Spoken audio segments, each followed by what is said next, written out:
प्रेम प्यारा, जान ले जो जान निहारा। और वही इस वक्त अयोध्या में दिखाई भी दे रहा है। हर कोई प्रभु श्री राम के प्रेम में इस वक्त मगन है। चारों तरफ जय श्री राम का उद्घोष है। सबीना का एक बार फिर से रुख कर लेते हैं। सबीना, भारत में तो सुबह की शुरुआत भी राम नाम के साथ ही होती है और रात्रि भी जय श्री राम के साथ ही होती है। शालिनी, आप तो खुद अयोध्या की इस पावन भूमि में कई बार आ चुकी हैं, रामलला के दर्शन कर चुकी हैं और आपके जरिए भी पहले भी करोड़ों दर्शकों ने रामलला की प्राण प्रतिष्ठा के दर्शन किए थे। और आज रामनवमी का ये बेहद खास मौका, त्रेता युग चैत्र मास शुक्ल पक्ष, वो शुभ घड़ी आ चुकी है जब सूर्य तिलक यहाँ पर होने वाला है। और इस सूर्य तिलक का हिस्सा बनने के लिए अब देखिए, ये लाखों की भीड़ नहीं कहेंगे, ये लाखों की आस्था है। ये लाखों की वो आस्था है जो इस वक्त जय श्री राम के नारे के साथ, इस गूंज के साथ सुनाई दे रही है। कहां से आए बाबा, कहां से आए हैं? आए हैं। चलिए, आए हैं यानी कि कहीं ना कहीं से आए हैं, क्योंकि इस वक्त सब भक्ति में लीन है और सब जानते हैं कि इस भक्ति में आखिर कितना परम सुख है। इसलिए कहते हैं ना, सबसे आनंदमय सफर ही होता है भक्ति का वो सफर जो इस वक्त आपको न्यूज़ 18 इंडिया के कैमरे से नजर भी आ रहा होगा। राम नाम की वो अपार शक्ति, वो अपार ताकत शायद इसलिए भी है क्योंकि भक्तों का यही जन सैलाब जो है संतुलित होकर मर्यादा पुरुषोत्तम राम की नगरी में मर्यादा में रहकर इस वक्त दर्शन करने के लिए ललायित है। मर्यादा पुरुषोत्तम राम की नगरी, वो नगरी जहां पर भक्त आते हैं राम लला के दर्शन के लिए। 22 जनवरी को प्राण प्रतिष्ठा हुई, संपूर्ण विश्व ने देखा और कहते हैं एक भक्त को उसके स्वामी ही, उसके परमेश्वर ही पूर्ण करते हैं। और राम से भी बड़ा कहते हैं राम का नाम है, यही भक्त मानते हैं। और शायद यही वजह भी है कि जब पहले हम परब्रह्म कहते थे, ब्रह्म कहते थे, ईश्वर कहते थे, तो कहा जाता है पौराणिक धार्मिक मान्यताओं के अनुसार तब राम कहा जाता था। राम राम यानी कि 27, 2 और 25 जिसे 54 बन जाता है।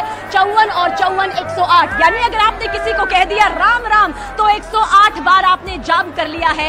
ये हम इसलिए कह रहे हैं क्योंकि वर्णमाला में 27वां है, र आ है, अक्षर में आ, जो मात्रा आ होती है। बिल्कुल सबीना, यही वजह है कि जब बच्चे का जन्म होता है तब भी राम राम कहा जाता है। और ये सनातन संस्कृति है, जीवन के अंत में भी राम का नाम है और उसी के साथ अंत होता है।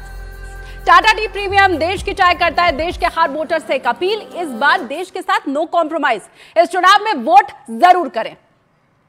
महाकोश, कच्ची घानी सरसों तेल और रिफाइंड सोयाबीन ऑयल, चुनो सही।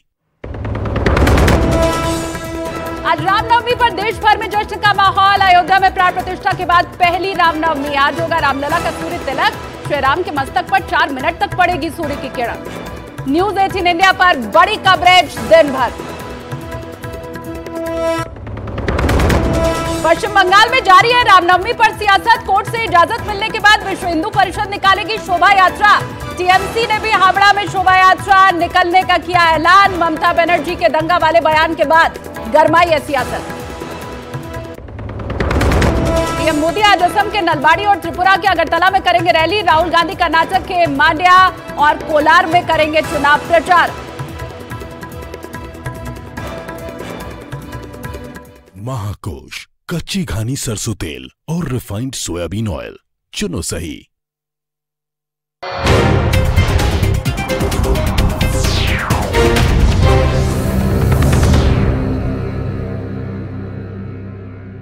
देखिए कितना अच्छा लग रहा है। तिलक किया जाएगा। इससे पहले देश के कई मंदिरों में सालों से सूर्य तिलक की प्रथा निभाई जा रही है और वहां भी ठीक उसी तरह से सूर्य तिलक किया जाता रहा है जैसे रामनवमी पर रामलला की मूर्ति का किया जाएगा। हालांकि इन मंदिरों में सूर्य की रोशनी को पहुंचाने के अलग अलग तरीके इस्तेमाल होते हैं। इनमें महाराष्ट्र के कोल्हापुर में महालक्ष्मी मंदिर सबसे ज्यादा मशहूर है। वहां किरणोत्सव के नाम से मशहूर ये प्रथा साल में 6 बार होती है। इनमें 2 बार सूर्य की किरणें महालक्ष्मी की मूर्ति के चरणों पर, 2 बार किरणें मूर्ति के बीचों बीच और 2 बार पूरी की पूरी मूर्ति पर पड़ती हैं।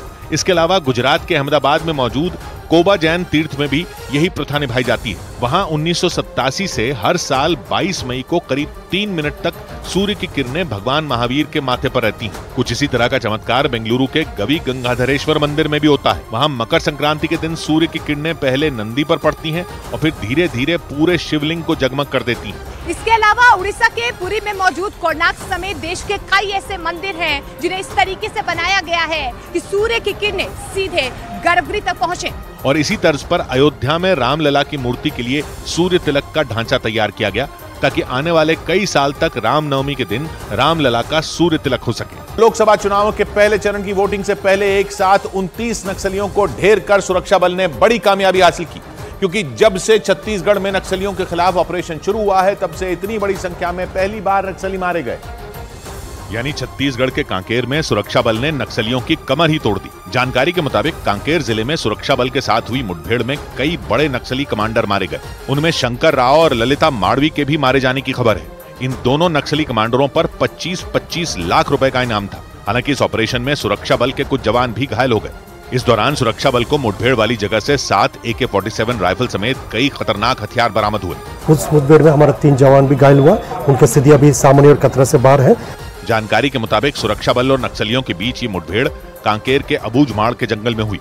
अबूझमाड़ जंगल को नक्सलियों का गढ़ माना जाता है। सुरक्षा बल के मुताबिक जंगल में करीब 60 नक्सलियों के छिपे होने की खबर मिली थी।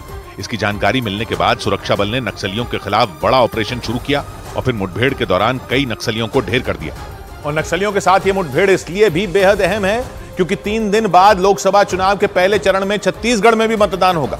हालांकि कांकेर लोकसभा सीट पर दूसरे चरण के तहत 26 अप्रैल को वोटिंग होगी। जानकारी के मुताबिक इस ऑपरेशन में रामदेव नाम के खूंखार नक्सली कमांडर के भी मारे जाने की खबर है।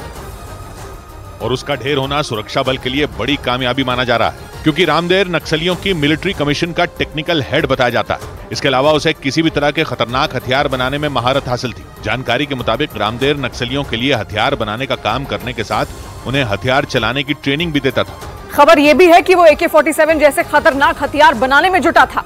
और सुरक्षा बल के सूत्र बताते हैं कि उसके तार पाकिस्तान से भी जुड़े थे। दावा किया जा रहा है कि वो पाकिस्तान से नक्सली ऑपरेशन के लिए हथियारों की सप्लाई तक करवाता था। आरोप है कि रामदेव कई नक्सली ऑपरेशनों में शामिल था और उस पर भी लाखों रुपए का इनाम रखा गया था। उधर मटन मछली पर छिड़ी सियासी लड़ाई में TMC भी कूद पड़ी। इस मुद्दे पर ममता बनर्जी और अभिषेक बनर्जी दोनों ने बीजेपी पर हमला किया। बंगाल की कुछ लोकल मीडिया रिपोर्ट के मुताबिक तो TMC वहां बीजेपी हटाओ माछ भात खाओ नाम का अभियान भी शुरू करने वाली है।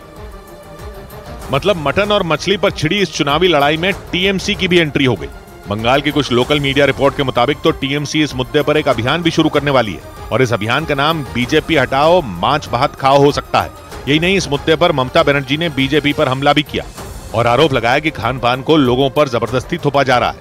আপনি কি খাবেন লিখে দেবে সকালবেলায়, চা খাও চায়ের সাথে গোমূত্র খাও। আপনি কি খাবেন লিখে দেবে দুপুরবেলায়, কি খাবে গোবরের সাথে কিছু মিশিয়ে খাও। ममता बनर्जी ने अपने भाषण में मछली का नाम तो नहीं लिया, लेकिन उनका इशारा उसी ओर था। लेकिन इसी बीच TMC के अभिषेक बनर्जी ने